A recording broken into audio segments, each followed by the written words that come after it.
ongoing series. Very, very pleased to at least pretend to see some of our old friends, and but also some new audience.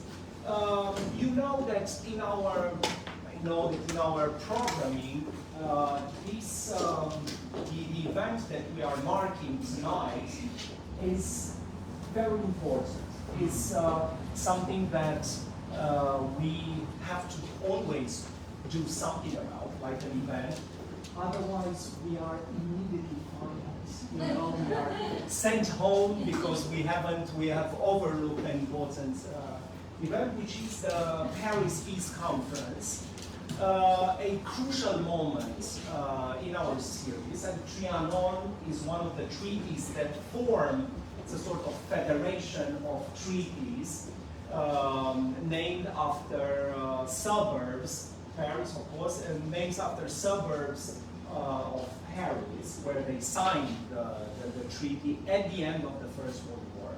But this peace conference, the Paris Peace Conference, is a foundational moment in the history of our country, of Romania.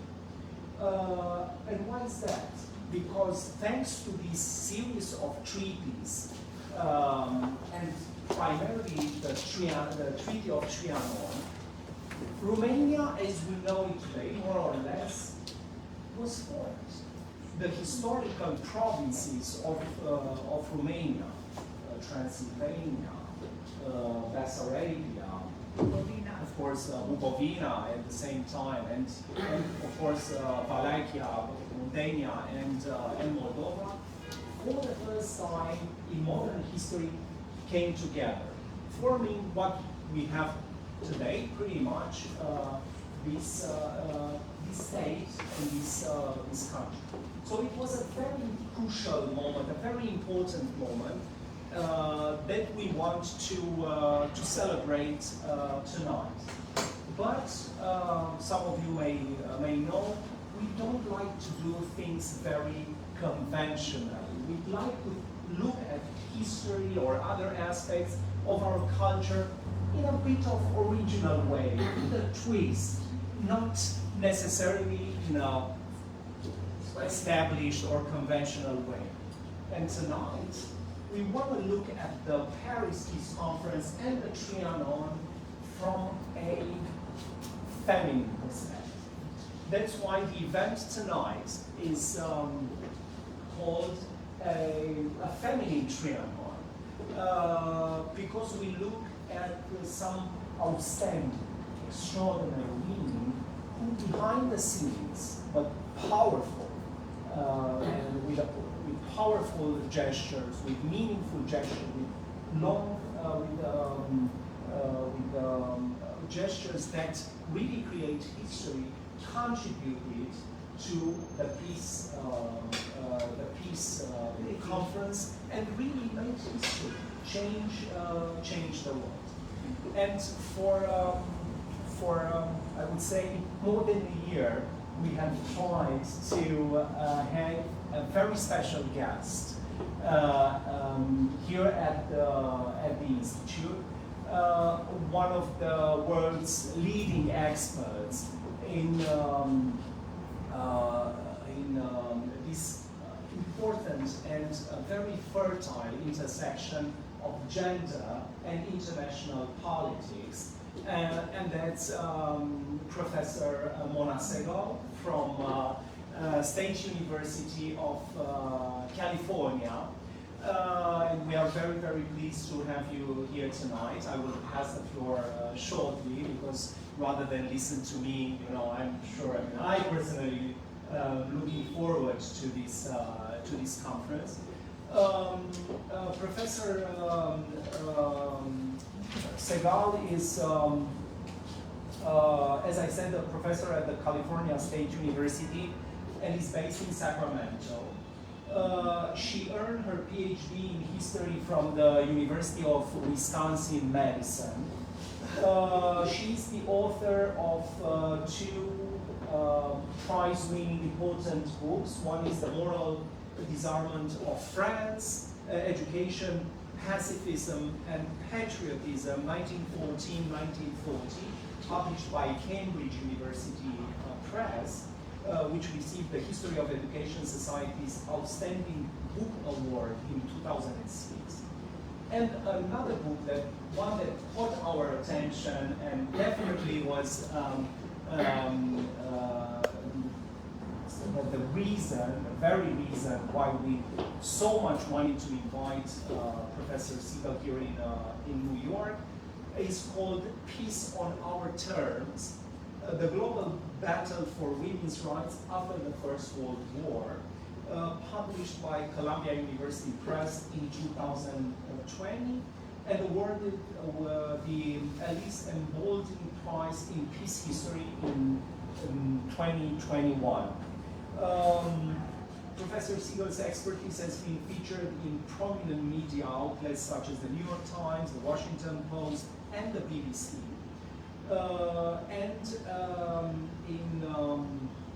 At the State University of California, she teaches world civilizations, democracy and human rights, and women's global activism. So it's quite a name in the academia, and definitely the very expert in the topic that we are tackling, at least tonight. So without further ado, please welcome Professor MONA SIEGEL.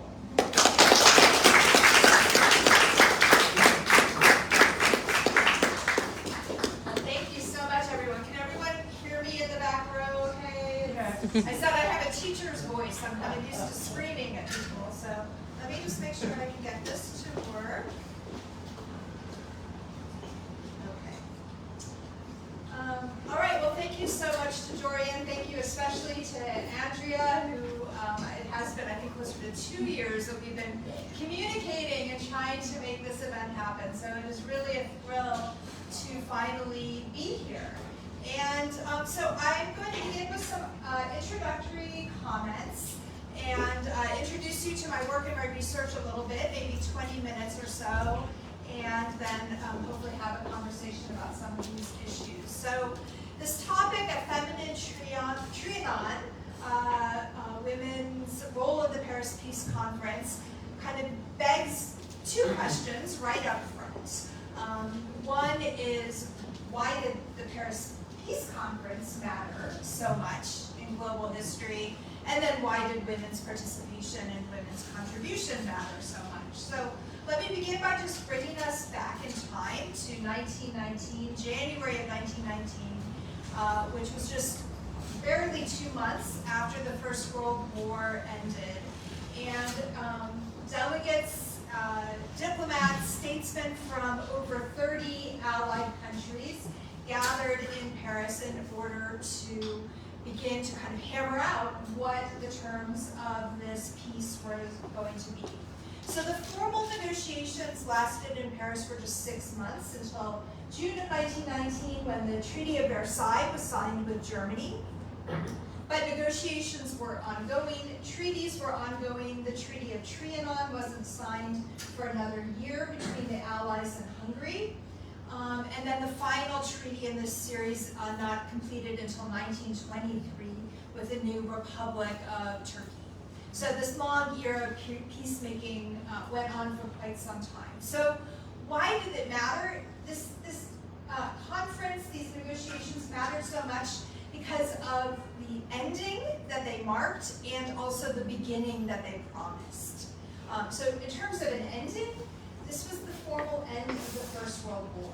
This was going to be the war to end all wars, to use a phrase that people used at the time. Nearly 10 million men lost their lives in the trenches and in the fighting of the First World War. And people all over the world were extraordinarily invested in seeing this horrific era come to an end. It was also the end of 4 major European empires. The German Empire, the Austro-Hungarian Empire, the Ottoman Empire, and the Russian Empire all collapsed in this era. So it was a moment in time when massive political change was going to happen one way or another, and it was a matter of how people were going to structure that change. So it marked an important ending, but it marked an important beginning. And it marked the beginning of what pundits and journalists and political scientists like to say is the liberal international order. Now that's kind of, I don't know, weighty political language, but all that means is that it was supposed to mark the beginning of an era that would be marked, first of all, by ongoing global diplomacy and governance, the beginning of the first standing world government, not the United Nations yet, but the League of Nations that preceded it. It was based in growing economic interdependence, open markets, capitalism, and then also in the ideal of democratic citizenship. That it was the people that were going to determine what their states did, what their borders looked like, what the political universe would look like going forward. This liberal international order took its own sweet time really coming into being. It wasn't until after World War II in many respects that it began to come to full fruition. And it's probably particularly important for us to reflect on what this order means now, because there's a lot of pundits and journalists who are asking if we are watching the end of that international liberal order today. So whether or not that's true, I think understanding what it meant is pretty important for all of us as citizens in this particular political moment. Historians don't have lots of beef, I guess, with this conference. They point out the fact that the defeated powers were not invited to participate. The terms of all of these treaties were pretty much handed to the defeated powers, which raised all kinds of problems, and many people trace the origins of World War II right to that issue. Historians point out the fact that the chief negotiators never once questioned the colonialism that so many of the Allied states assumed was going to be natural and ongoing at the end of this war. So there's many points of controversy about the Paris Peace Conference. There is one thing, though, on which all historians agree, and actually they agree so much that they haven't even stopped to point it out all that often, which is that this Paris Peace Conference was a man's world. It was dominated top to bottom by men who assumed that a male-dominated political order was going to continue into the foreseeable future. And I think that the best way for me to give you entry into this is to bring up some images from a book. So this book, you can see, is called The Peace Conference in Pictures. It was actually, and I think it's probably the first retrospective on the Peace Conference that was published, or certainly the first illustrated one. It was published before the end of 1919. So the Treaty of Trianon hadn't even been fully negotiated yet at the time this book came out. But it was a retrospective by the British newspaper, the Daily Mail, and it featured the photographs taken by the photojournalist, Victor Consul, that had been taking photos in Paris throughout this time. So what do we see when we open the pages of this book? We see lots and lots of pictures of generals, many of them in highly polished black boots. We actually see pictures of some Arab attachés who really did arrive in Paris on the backs of camels. We see Greek guards in their famously tasseled shoes. And more than anything else, we see page after page of statesmen and diplomats in their stiff starched collars and their neckties who met in the drawing rooms of Paris for weeks and months on end, trying to determine, or actually determining, the fate of the world. What we don't see much of in this book is pictures of women. There are a few of them. Most of them are the wives of the diplomats, pictured by the men's sides. A few of them are the secretaries and translators who came up as adjuncts to the men who were actually doing the diplomatic work and making the decisions. So there's only two exceptions to the rule in the book, two women who are there in their own right and in their own diplomatic capacity. One of them is Queen Marie of Romania. So Queen Marie would be the final queen of Romania. She came to try to advance her country's interests in the peace negotiations. By lineage, she had ties both to England and to Russia, so she was very well connected with the Allied powers, and she tried to work those connections in order to benefit her country. And it's no accident she's pictured here with the King of Belgium. I think what's interesting about this picture and about her role, which I don't know a lot about, but I do know a little, what's interesting is that she really represents an old world. She represents an old world in that she represents, she's there as a member of the royal family.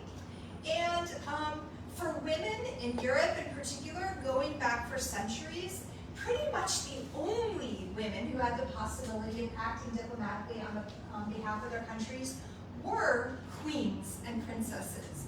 And they were able to do so because their intervention in diplomacy was seen as an extension of family politics.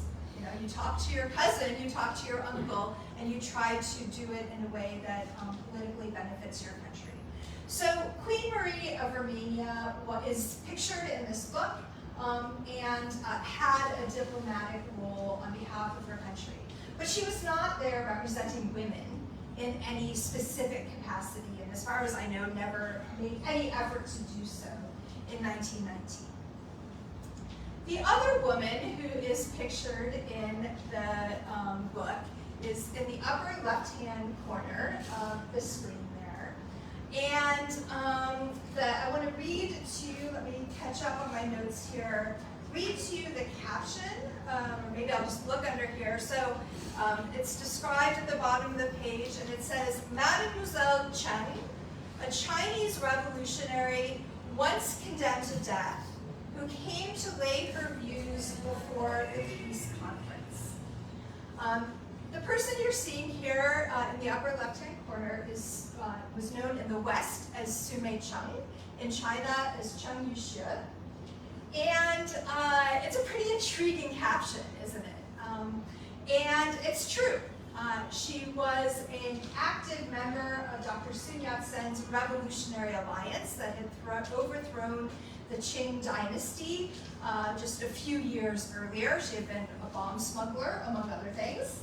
And she was there to lay her views before the Paris Peace Conference. What this doesn't tell us in the caption is that at the time of this photograph, she was a law student at the Sorbonne. She was a firm women's rights advocate, and she was an official delegate of the Chinese peace delegation to the peace conference. In fact, she was the only woman chosen by an allied power to have an official delegatory role in Paris in 1919.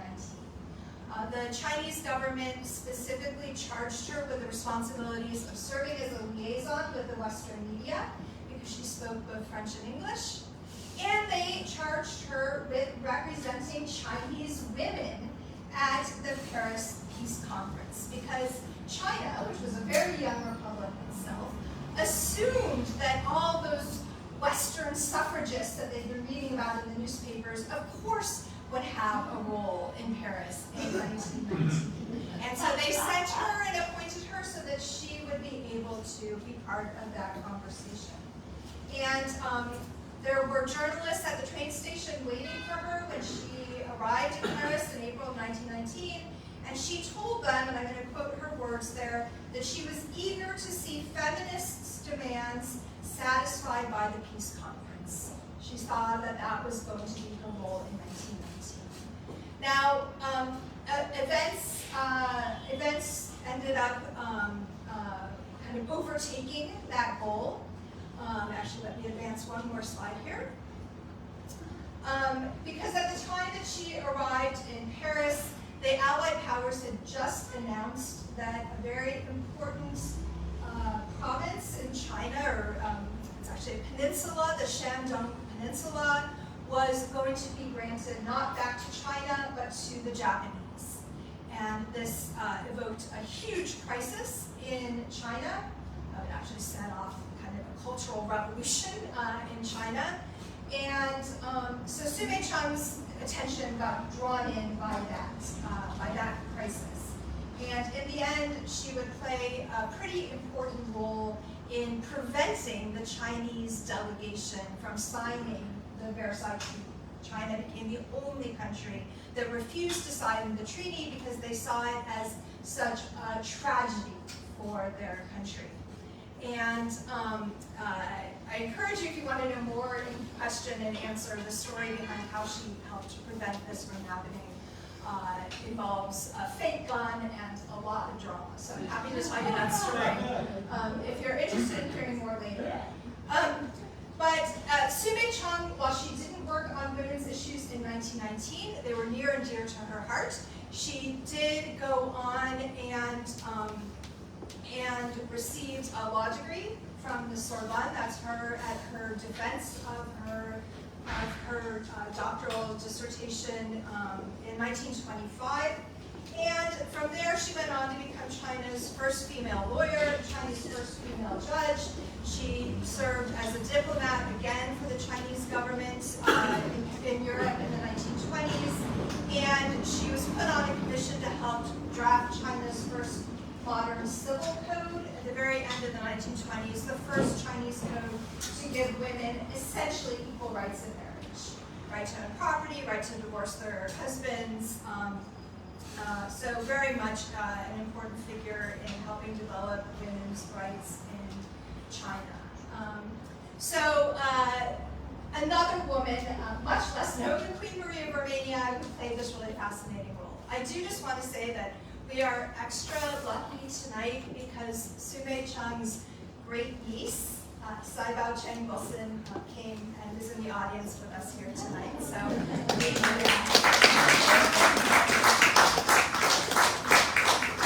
can hear from her later about her great aunt, whom she met as a young child.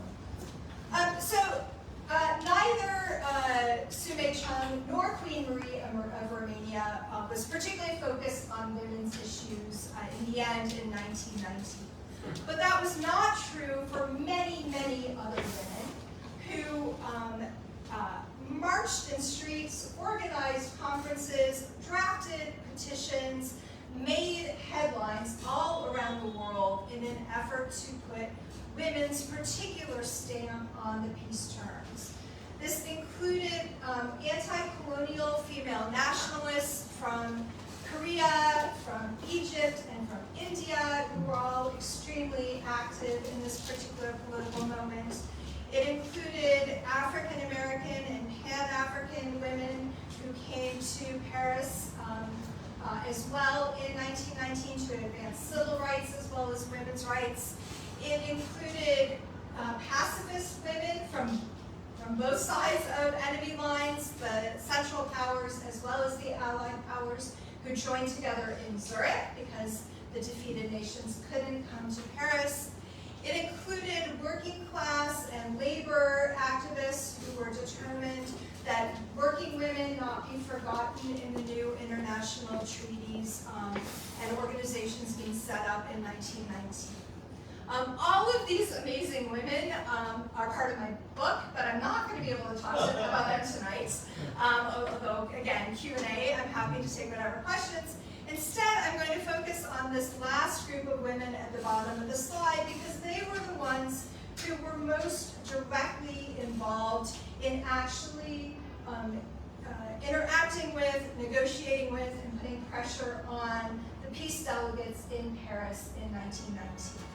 So the women that you see there at the bottom of the screen were all participants in what was known as the Inter-Allied Women's Conference, which met from February 10th until April 10th in 1919 in Paris. This was a conference that was very quickly put together by French feminists who saw all of this activity and planning that was going on in their backyard in late 1918 as the negotiations were preparing to get off the ground. And they were incredibly angered and frustrated that none of the, we'll say, big four, none of the major Allied powers had agreed to appoint a woman as a peace delegate, even though the British and the Americans in particular had put a lot of pressure on David Lloyd George and President Wilson.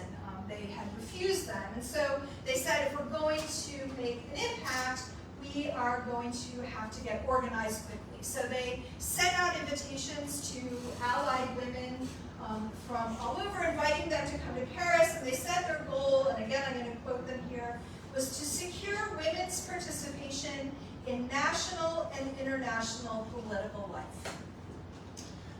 There were women from England, Italy, Belgium, the United States that all joined the French women at this conference, also delegates from New Zealand and South Africa that were both British dominions at the time.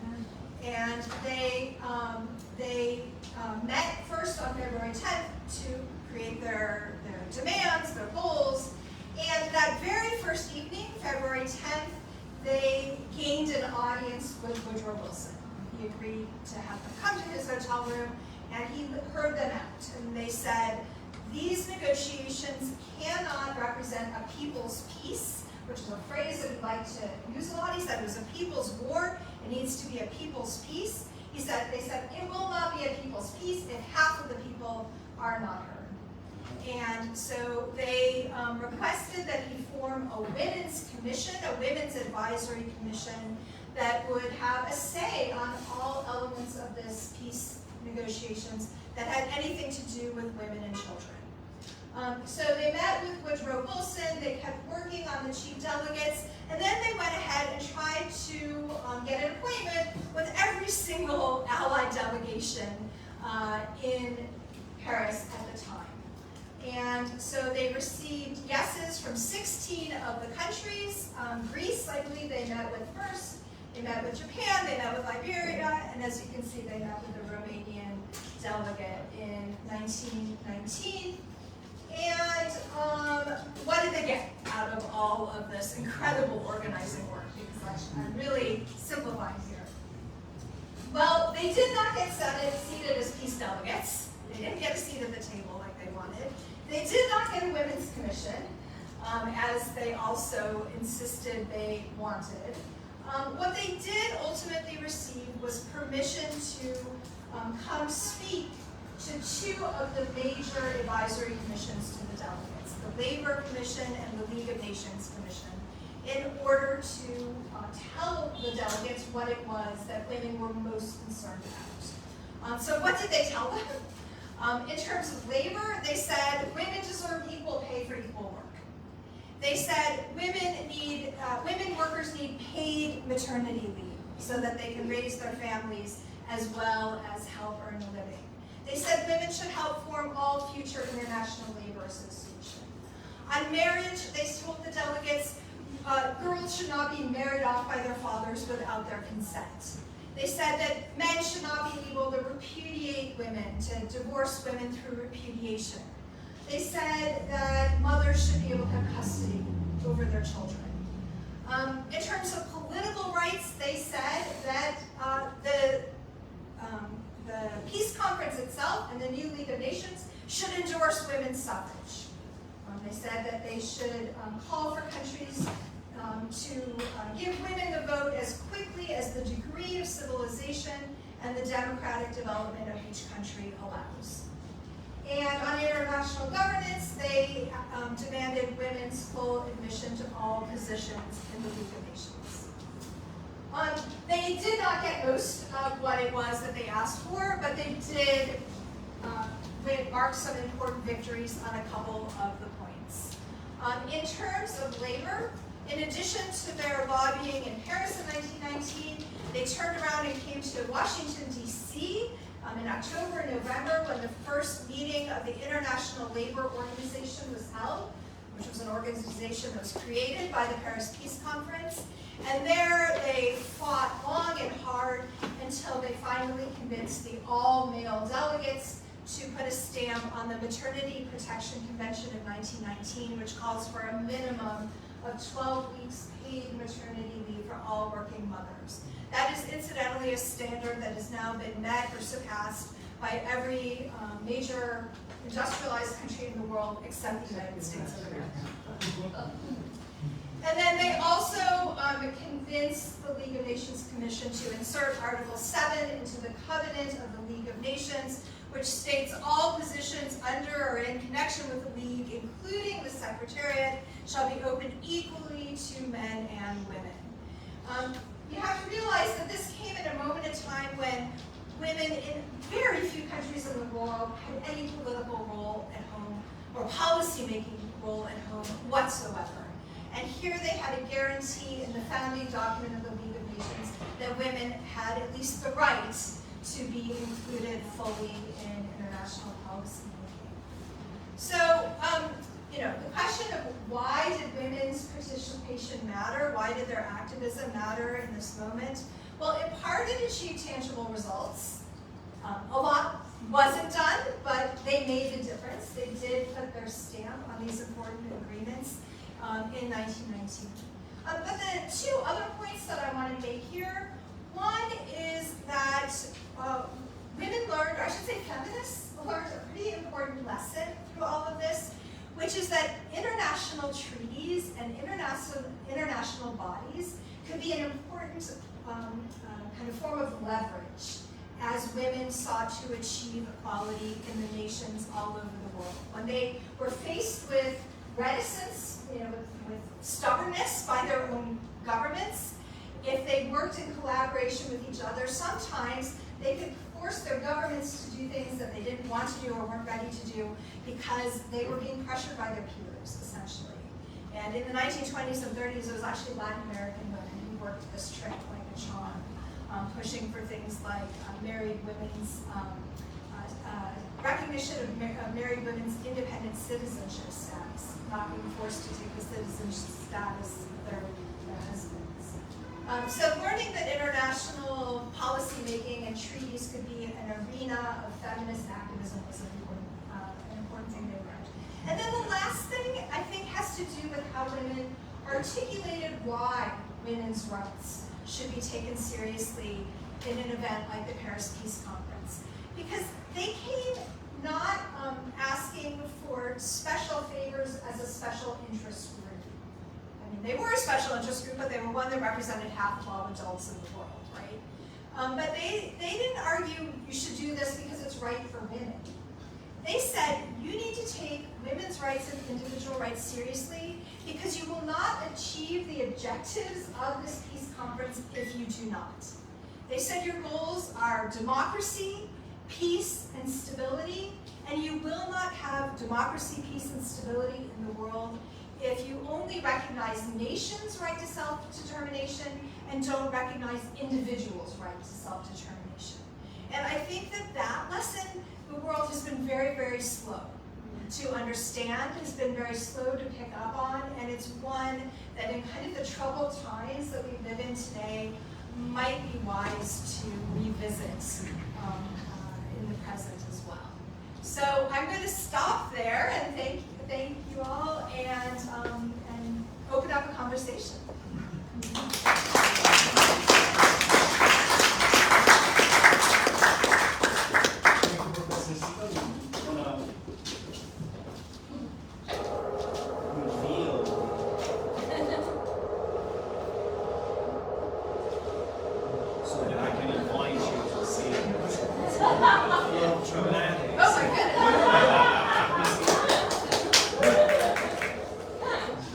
But you come with a surprise as well, you know. So, Okay. I don't have this in my classroom. Since I'm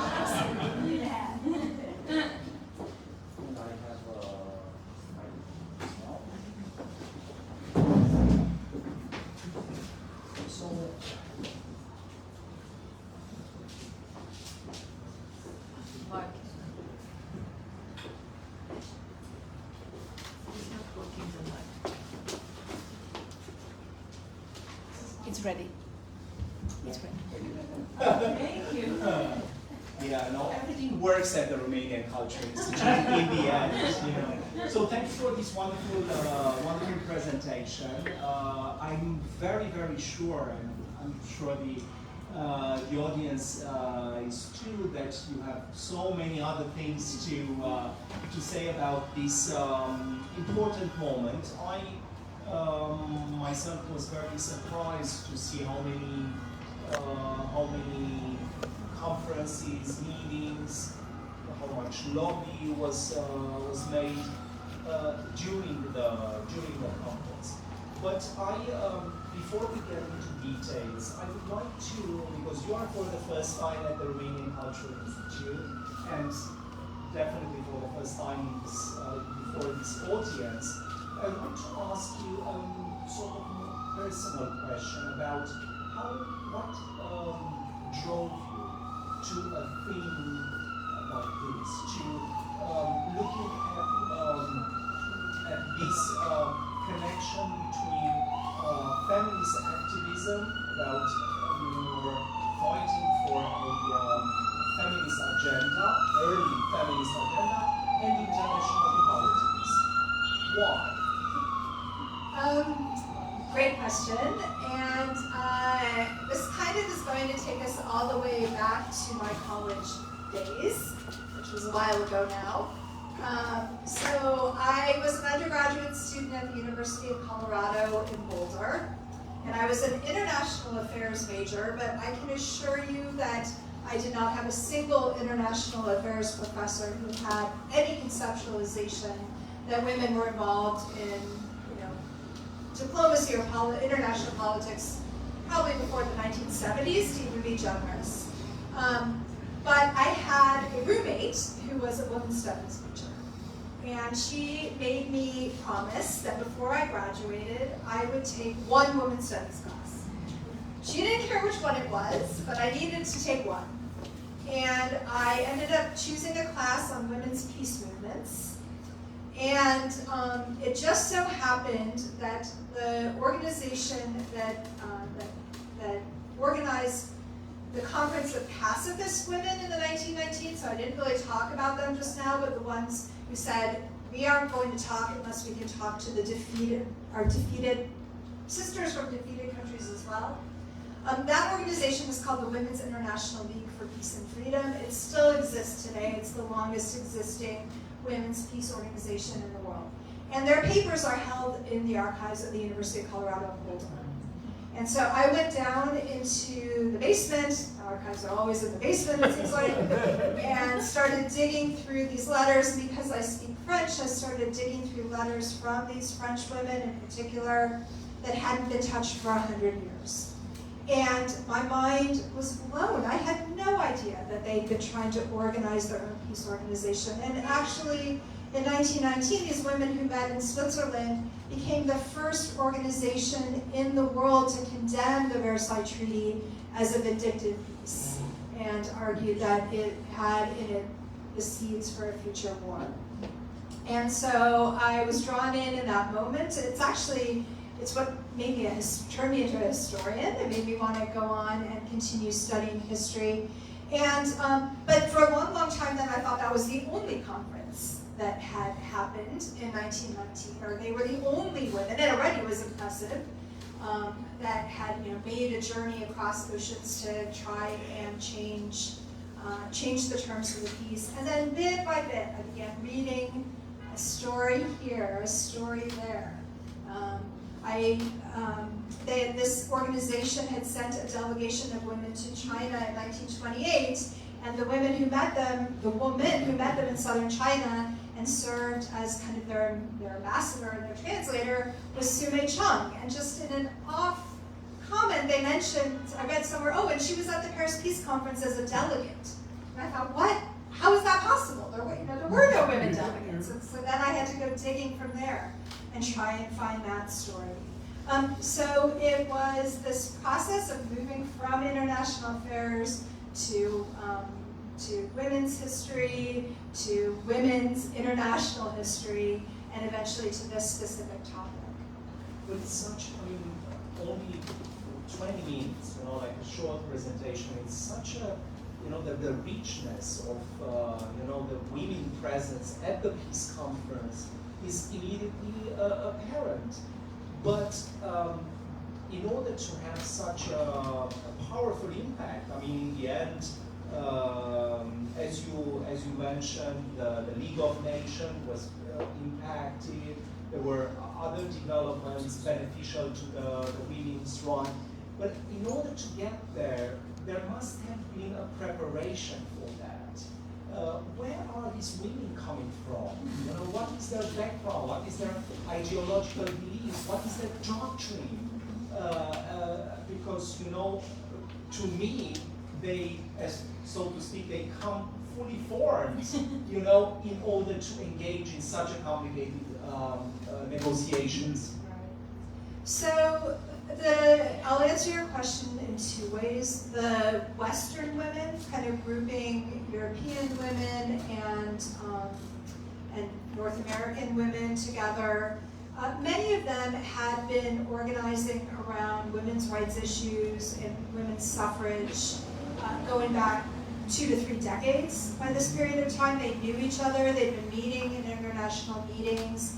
And so this particular fight became an extension of their suffrage battles earlier and international collaboration around it. But it also very much, it didn't completely change their priorities because they remained convinced that if women had been involved in the political lives of their nations before 1914, that World War I had never happened. So we can talk about how realistic that would have been or not, but they were very firmly convinced of that. So for Western women, many of them, they had been activists before this moment came. But for women from other parts of the world, one of the women that I briefly put up on the screen there was an Egyptian woman by the name of Huda Sharawi. Many of the women in that part of the world, actually, well, elite women who had the education, had been heroines right up until this point in time in history and had very little presence in public, but they were starting to form women's journals. They were becoming more self-educated and more self-aware, and it was really through this determination to achieve independence from colonial rule, in the Egyptian case from the British Protectorate, that they developed and they held their first marches in the streets and began sending petitions to American presidents. So they got their, I want to say they got their training, in the moment, right? And for Huda Sharawi and the Egyptian women, they were acting on behalf of their nation, the way Queen Marie or Sumay Chung was in 1919. But what got them exercised was when they finally did win at least partial independence from the British, and all these men, nationalist Egyptian men who had welcomed them as their partners up until then, said, okay, you can go home, right? I mean, they said, they didn't even invite them to the opening day of Parliament, unless they were the wives of one of the men there. And so Huda Sharawi turned around in 1923 and formed the Egyptian Feminist Union. And that became the first feminist organization in the Middle East. So, nationalist politics and feminist politics in non-Western parts of the world often came hand in hand. But it seems that the First World War, which was a turning point in many respects, the world was very different at the end of the war, was also a turning point for the feminist movement. So what happened with these organizations, with these women? I mean, you have alluded to that and you have explained, but I'm interested because you said that they had this decades-old experience in advancing a women agenda. How, in very concrete terms, what were the strategies during the peace conference that they used in order to succeed, in order to advance their goal? What did they actually do? It's almost what did they not do, because they tried just about every angle that they could. I mean, in some respects, they acted very traditionally diplomatically. So I put on the screen the list of all of the national delegations that they went to visit, including Romania. And not only did they reach out and try and talk one-on-one, get these delegates and win them over on their side, but they made a point of, it was always at least 2, if not 3 women who went, because they wanted the men to understand that this had broad international support. But if there was a woman who knew the delegate or who knew somebody who knew the delegate, they made sure to assign that person to that delegation, so they were working their personal contacts. So in those ways, they worked very conventionally. They also didn't hesitate to, if they found a rhetorical entry point, like a topic or an issue that got the men who had the power to listen to them, they didn't hesitate to use it. So here, I mean, the example is a kind of tragic one, but one of the women who briefly participated in this conference in Paris was an Armenian woman. She was a survivor of the Armenian genocide in Ottoman Turkey, and in fact, she was the only woman who'd been on the list of intellectuals initially targeted for immediate execution during the war, a woman named Zabelia Sayan. And so she came to the women meeting in Paris and said, can you please, there are women who are still enslaved coming out of this, can you please make sure that their fate is taken up by the peacemakers? And so they did. They started talking about this, and they cared deeply about the issue, but in bringing up issues of sexual violence against women was something that men had not been talking about at all. And so they realized that when they talked about topics like that men took them more seriously, that they saw issues that the men weren't seeing at all. And so they worked those leverage points in order to drive home the idea that women won't just be an addition, that they will actually put issues on the table that men aren't seeing. Did they use media? Did they publish pamphlets, books? Did something like that happen? Pamphlets and books, no, although things went so quickly. So there was a flourishing of pamphlets during Right. the peace conference, especially when for the national rights, for all sorts of arguments. What about them? So I'm trying to think if they published any pamphlets. I don't know about that. Both the conference in Paris and the one in Switzerland, they drew up a women's charter, which was kind of a wish list of everything that women wanted. But what they were very savvy about releasing these things to the media. They knew how to work the media. The women in Paris had an advisor from the New York Times and the Chicago Tribune who were kind of telling them, because initially when they wanted to meet with President Wilson, they said, maybe we'll invite him over for tea. And the guy from the New York Times was like, you don't want to do that. I mean, you don't want him to look at you as a bunch of frumpy old ladies who, pour tea. You want to be taken seriously, demand an audience with him like anyone else. And so they worked the media. There was lots of I showed the one newspaper from Chicago there at the very end. But, there were headlines in Australia, there were headlines in Italy, there were headlines all over the world, and that's how they got broader attention. You said that they believed that if they had been involved in diplomacy earlier, the First World War, they believed the First World War could never have happened. What about the outcome? Do you think that had they been more involved in an official role in the negotiation, would the outcome of the peace conference have been different? I do think so, although I'll qualify that question by saying it matters a little bit which of the women got to have the most influence. I mean, almost across the board, the thing that actually all these women agreed on is that you can't have democracy, you can't have democratic governance if everyone doesn't have a voice. And so I think it took a long, long time for truly democratic governments to be set up in most of these countries. And so that would have been an immediate difference.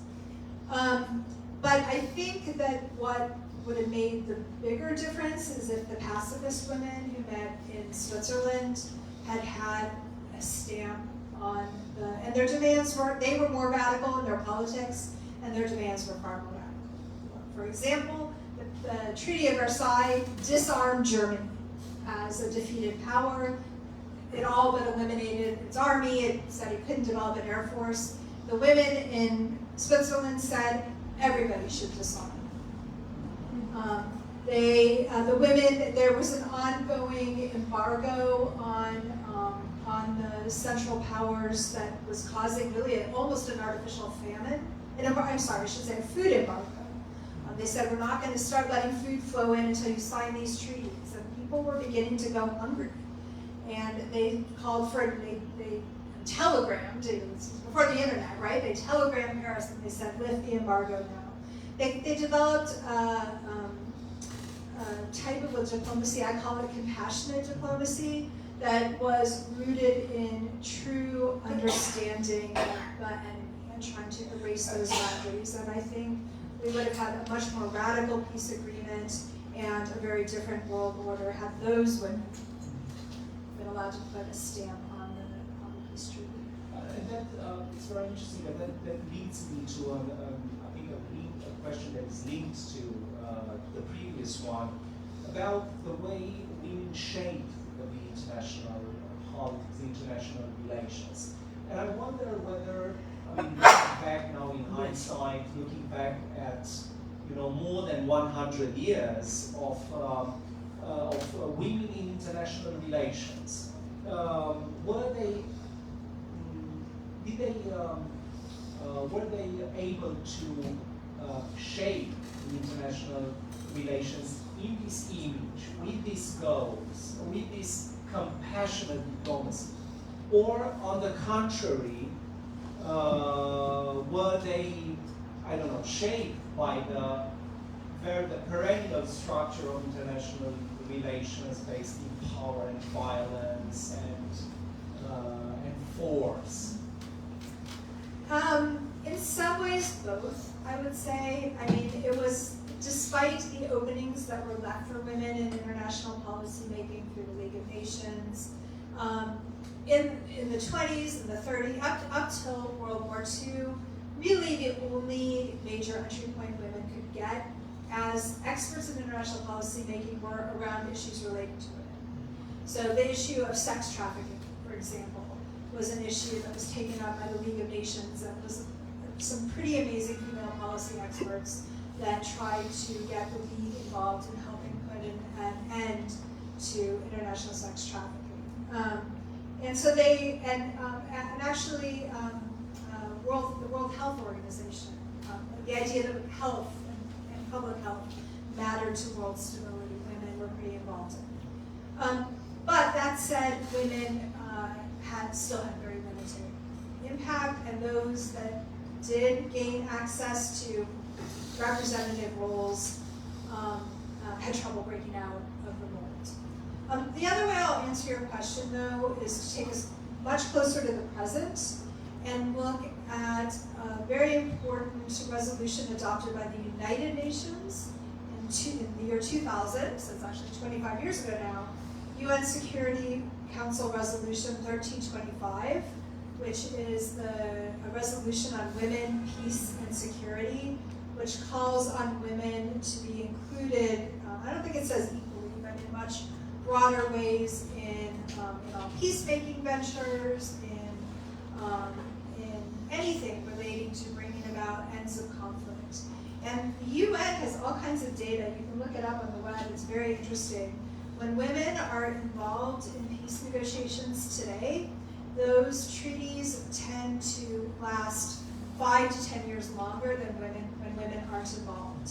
And that has to do not with the magic of their presence, but with the issues that they insist on putting on the table. So that things like food security and ongoing violence in their communities tend to be addressed much more when women are part of the peacemaking process. So we sort of not necessarily, a special focus, a specialization for some topics that are very important for the women community, for women in general, where they excel.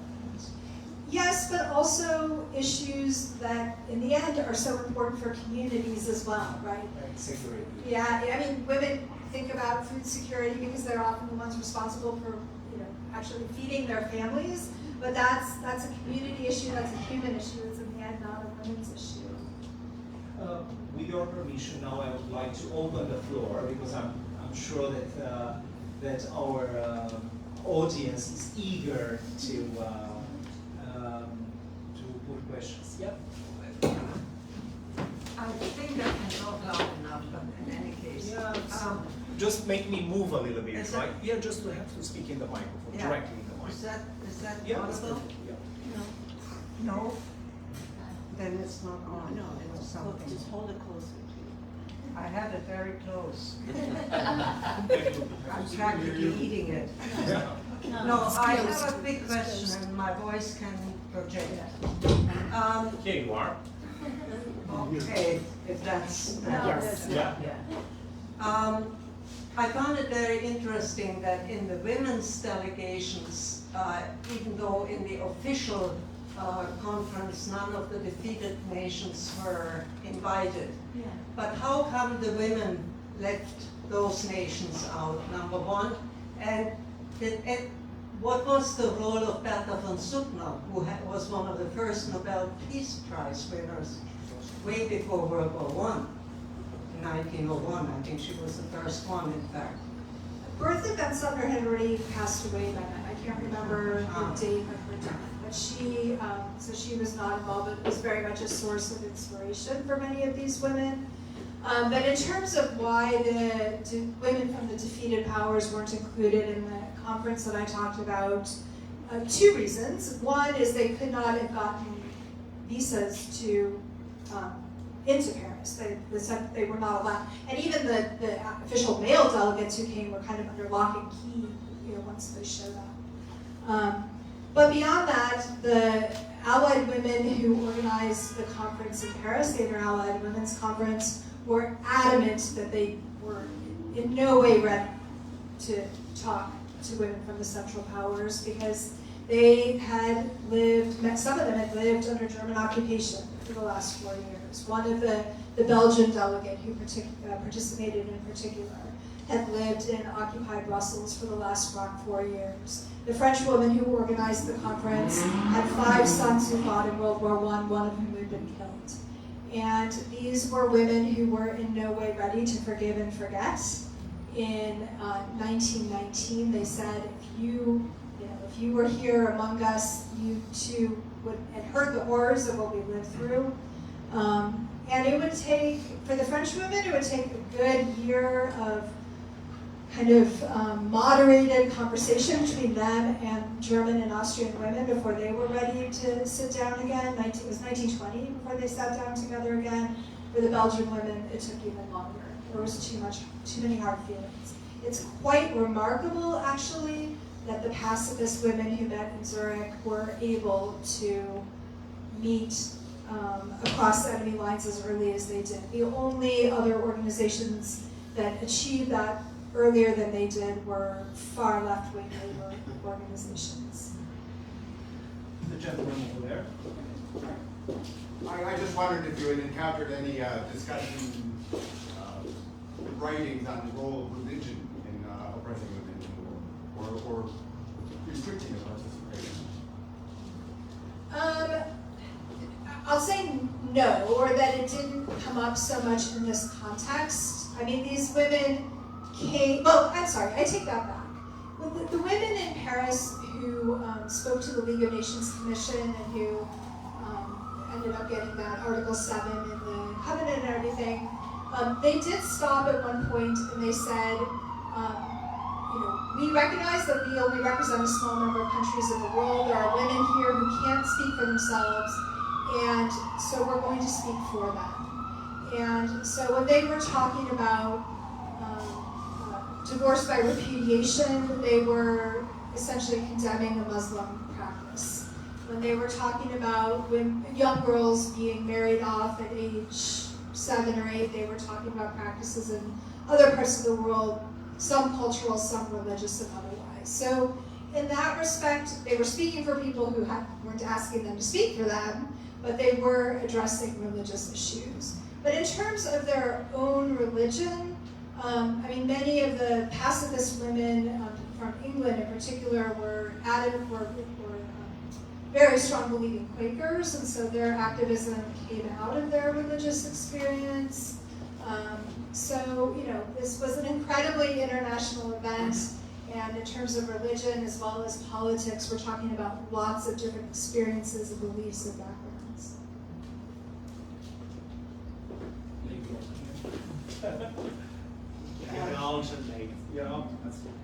Thank you so much for your book, which I'm just finishing up the epilogue. And I recommend it to everyone. It's a wonderful history. It's a very important history of the close of World War I, as well as the promulgation of the Versailles Treaty and you know what was happening in the world and immediately post World War I. Could you tell us a bit more about the American women who went to the treaty conferences? Sure. And particularly the few African American women. Sure, yeah. Yeah, the American women who participated in the Inter-Allied Women's Conference were a little bit less, I'll use the word important, that's probably not very fair to them, but essentially because it happened so quickly after World War I, it was just American women who were in place on the ground who participated. It wasn't the major, and for that matter, American women were so wrapped up in pushing for the final, to get the vote here in this country, that the most important feminists in America didn't want to come over. But on the pacifist front, Jane Addams, if that name means anything, very important social reformer in the United States. She presided over the pacifist conference in Zurich. But the women that you're asking about in particular are African American women who came over to Europe, who were in or came over to Europe in 1919, concerned both with women's rights and with civil rights, and drawn to the concept of Pan-Africanism. There's two in particular that I focus on in my book.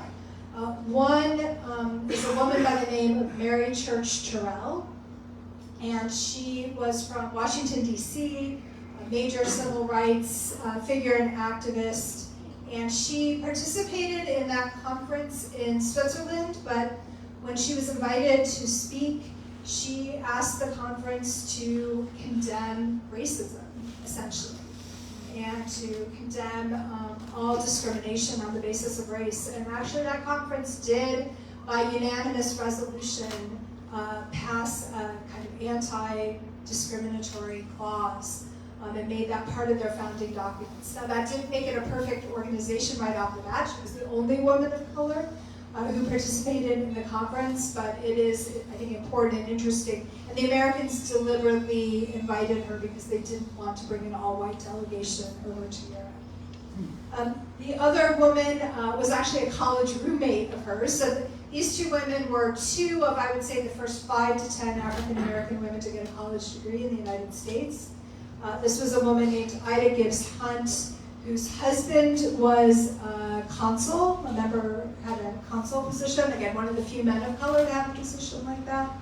And she, even though W.E. Du Bois is given all the credit, she organized the Pan-African Congress in Paris in February of 1919. And she had lived with her husband, he had been posted before in Madagascar, which was a French colony at the time. And she had very strong anti-colonial views that I was shocked at how willing she was to articulate them, given that her husband was a consular. And as maybe some of the people in the room can tell you, there's things you're not supposed to say when you represent your government. And she spoke out loud probably what wasn't supposed to be spoken out loud. So she was quite a force for Pan-Africanism as well as for women's rights.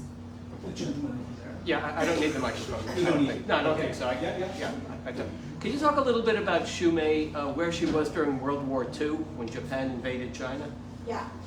So Sume Chung returned to China in the 1920s, became a lawyer, opened a legal practice with a Chinese classmate of hers from the Sorbonne, whom she then later went on and married, a man by the name of Wei Taoming.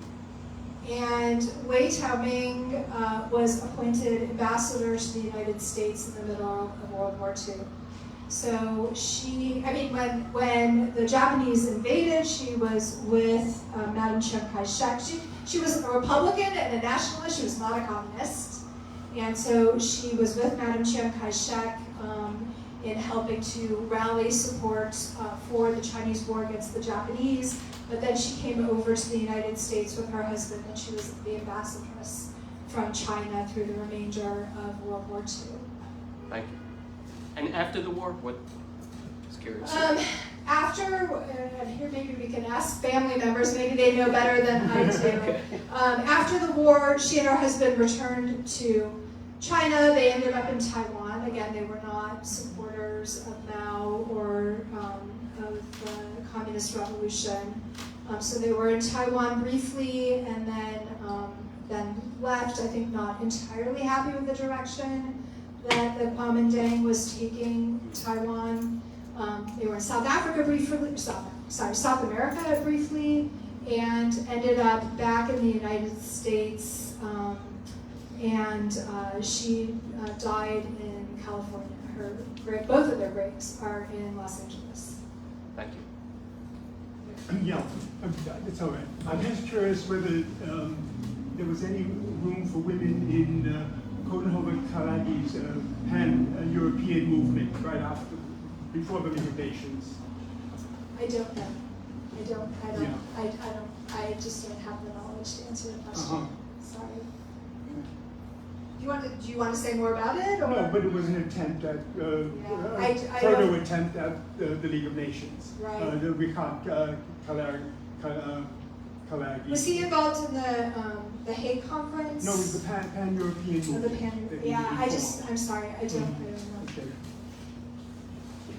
Okay, yeah, over there. Do you think there was a difference between the East and the West in terms of the presence of women at that stage in the early 20th century?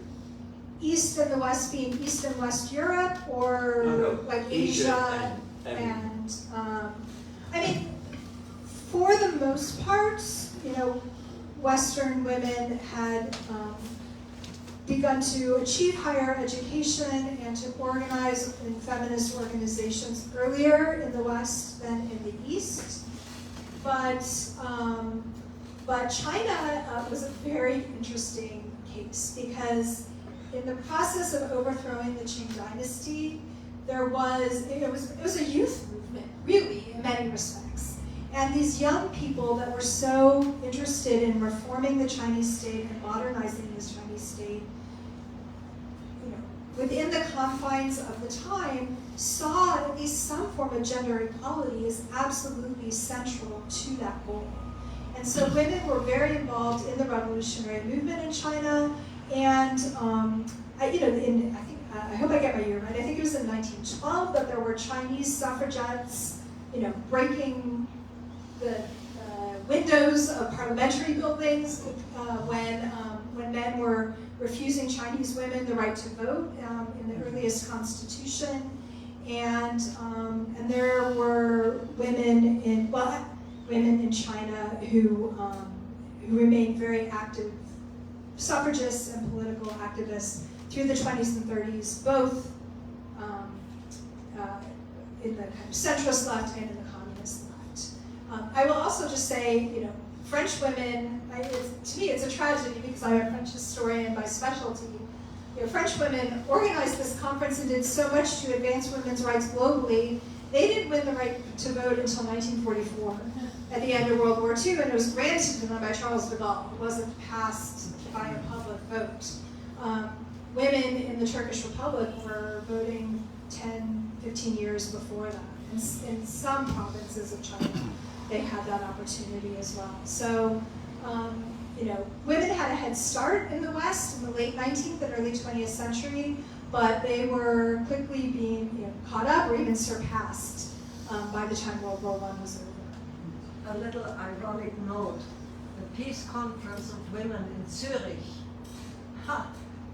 Switzerland didn't give the vote to women until 1971, I think. 77, I think it was 1977, yes, Yeah.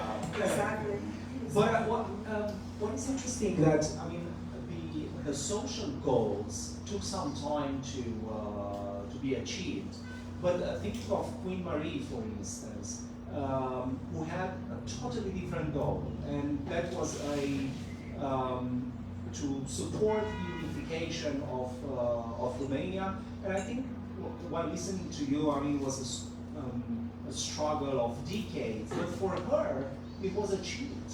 I mean, she succeeded, and I think the First World War, for those who are not familiar, she was a British princess, the niece of Queen Victoria, married to the future King of Romania, Ferdinand of Romania.